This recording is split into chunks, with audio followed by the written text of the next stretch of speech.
कुछ लोग कहते हैं ना मैं तो इतना खाता नहीं, मैं मोटा होना शुरू हो गया, तो ये भी कहीं ना कहीं एंग्जाइटी डिप्रेशन से चीज़ें जुड़ी हैं। सो डॉक्टर साहब हेल्थ इश्यूज इससे भी हो जाते हैं? जी बिल्कुल। पहली चीज़ तो ये कि हमें ये समझना चाहिए है कि मोटापे को अभी तक हम मतलब मोटापा ही लेते हैं, ओबेसिटी। ये नहीं हम समझते कि ये एक अब डिजीज़ में आ गया है, ये क्रॉनिक इलनेस में आ गया अब WHO की डेफिनेशन में। अब अगर जो मोटापा अगर आपको है तो वो एक मेटाबॉलिक सिंड्रोम है जो कि सिर्फ कम खाने या एक्सरसाइज से कम नहीं होता। अब कुछ लोग हैं वो कहते हैं हम खा भी नहीं रहे, हम एक्सरसाइज भी कर रहे हैं, लेकिन हमारा वजन कम नहीं हो रहा। क्यों कम नहीं हो रहा? क्योंकि इसमें हार्मोन्स भी अब आ गए हैं। अब हार्मोन्स का लेवल वो हम समझते नहीं कि हार्मोनल लेवल को भी ठीक करना है, और हम क्या करते हैं कि खाने को कम किए जाते हैं, वर्जिश जिम जाते हैं। बिल्कुल जिम जाएं, आपके मसल स्ट्रेंथन होंगे, खाना कम करें, आपका वेट कम होना चाहिए। लेकिन अगर आपको मेटाबॉलिक सिंड्रोम है, हार्मोनल इम्बैलेंस है, तो ये दो चीज़ें खाली काम नहीं करेंगी। इसलिए आपने अपने डॉक्टर से ज़रूर रजू करना है जो कि आपको बताएगा कि हार्मोनल इम्बैलेंस। ये आपने बड़ा अच्छा पॉइंट रेस किया। हम क्या करते हैं जी, फलां मेरी दोस्त ने, फलां सोशल मीडिया इन्फ्लुएंसर ने ये डाइट प्लान फॉलो किया और इतनी देर में, क्योंकि अब ना वो डिफरेंट पूरे दिन की रूटीन अपनी शेयर कर रहे होते हैं ना इन्फ्लुएंसर्स और जितने ये एक्ट्रेस हैं कि हम पूरे दिन में ये खा रहे हैं, हमारा ब्रेकफास्ट ये है, स्नैक्स टाइम ये है, लंच में हमने ये लिया तो हमारा इतना वेट लॉस हो गया। अब हम देख के वही पैटर्न फॉलो करते हैं, हमारा फैट कम नहीं हो रहा होता। तो उसमें क्या इशू होता है कि आपको हार्मोनल इम्बैलेंस का इशू होता है। सो फिर आपको किसी अच्छे स्पेशलिस्ट डॉक्टर के पास जाना है और देखना है कि भाई आपकी हिस्ट्री क्या है, आपका इशू क्या है। आप वो करते चले जाएंगे, अपनी जान के साथ जुल्म करते जाएंगे, मोटापा खत्म नहीं हो रहा। तो हर किसी की हिस्ट्री डिफरेंट होती है, हर केस को लेके आपका डॉक्टर बता सकता है कि आपके साथ क्या क्या इश्यूज चल रहे हैं। तो आपको सबसे पहले उस हिस्ट्री की तरफ जाना है, उन इश्यूज की तरफ जाना है, उसके बाद एक प्रॉपर डाइट प्लान या जो भी आप करना चाह रहे हैं वो आपको फॉलो करना है। डॉक्टर अरसलान, लोग ना अक्सर मैं ख़वातीन को देखती हूँ कि बड़ी परेशान रहती हैं, फेस पे बहुत ज़्यादा फैट होता है, डबल चिन होती है। अब उस पर आपका बाकी बॉडी स्ट्रक्चर नॉर्मल है बट आपके डबल चिन है, फेस ये चीक्स आपकी बोन्स ऊपर की तरफ है, वो बहुत ज़्यादा हेल्दी फेस आपका लग रहा होता है।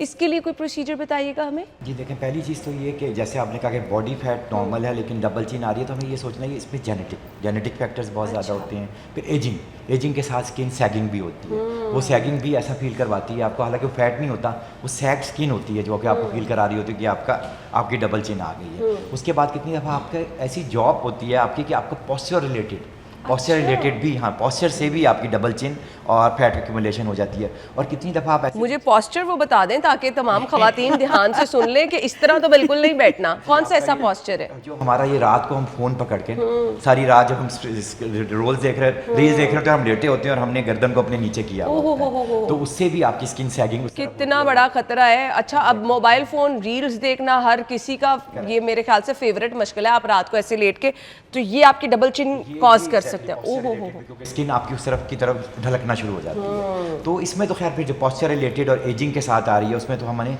स्किन टाइटनिंग प्रोसीजर्स की तरफ जाना होता है। उसमें हमारे पास काफ़ी RF माइक्रो नीडलिंग है, उसके बाद हमारे पास हाईफू, आपने नाम सुना होगा, हाई इंटेंसिटी फोकस अल्ट्रासाउंड होता है, वो है। लेकिन अगर वाकई आपके फैट पॉकेट्स हैं तो उसके लिए, और ओवरऑल आपकी ओबेसिटी नहीं है, तो फिर हम जो है लिपोलिटिक इंजेक्शन, कुछ ऐसे इंजेक्शन होते हैं जो कि हमारे जैसे नेचुरली जो हमारे बॉडी में बाइल बन रहा होता है ना, वो क्या करता है, फैट को एमल्सीफाई करता है। तो वही डीऑक्सीकोलिक एसिड के इंजेक्शन होते हैं जो हम उस पॉकेट्स में लगा देते हैं, तो वो उसको मेल्ट कर देते हैं, जिसको हम लिपोलिटिक बोलते हैं।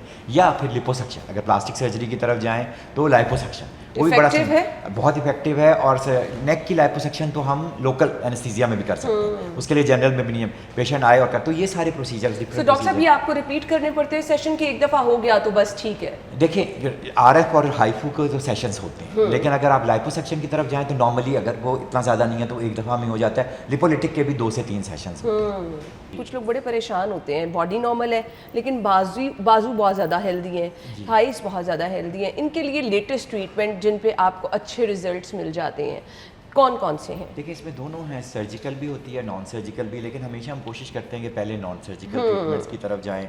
और उसमें भी हम पहले ये जो आपने सुना होगा आजकल हमारे नए इंजेक्शंस आ गए हैं जो कि GLP-1 और GIP, जिनको ज़ैम्पिक और मंजारो जिनके मार्केट नेम है, इसका भी सहारा लेते हैं। इसलिए नहीं कि सिर्फ हमने ओवरऑल बॉडी फैट करना है, क्योंकि क्या होता है कि वो आपके फूड नॉइजेस को भी कम कर देते हैं। वो जो होता है ना, रात को अचानक 11 बजे मुझे होता है कि मैं फूड पांडा खोलूँ और दिल चाह रहा नहीं चाह रहा, एक पिज़्ज़ा ऑर्डर कर दूँ, ठीक है ना। अब इसके बाद मैं एक बर्गर ऑर्डर कर दूँ, इसके बाद तो वो आपकी क्रेविंग्स कम हो जाती हैं, ठीक है। जब आपकी क्रेविंग्स कम होती हैं तो आपके वही फैट पॉकेट्स घुलना शुरू होते हैं। उसके बाद जैसे मैंने भी आपको बताया कि लिपोलिटिक इंजेक्शन, एक पर्सनलाइज्ड बॉडी पार्ट के लिए अगर वो आर्म्स हैं तो वो इंजेक्शन दिए जा सकते हैं। नंबर 3 अब लिपोसक्शन आ गई है, और अब लिपोसक्शन में बड़ी जिद्दत आ गई है, वेजर लिपोसक्शन आ गई। इसके अंदर लेज़र की मदद से वो आप जब कैनुला डालती हैं तो कैनुला की टिप पे लेज़र लगा होता है, जो लेज़र उसी वक्त आपका फैट को मेल्ट करता है और वही आपके इमीडिएट रिजल्ट्स आ जाते हैं। तो ये कुछ ट्रीटमेंट्स हैं जो कि पॉकेट ऑफ फैट्स के लिए। लेकिन फिर इसमें आपको बताता हूँ, अगर आपकी नेक सर्कमफेरेंस ज़्यादा है तो आपको सबसे ज़्यादा चांस है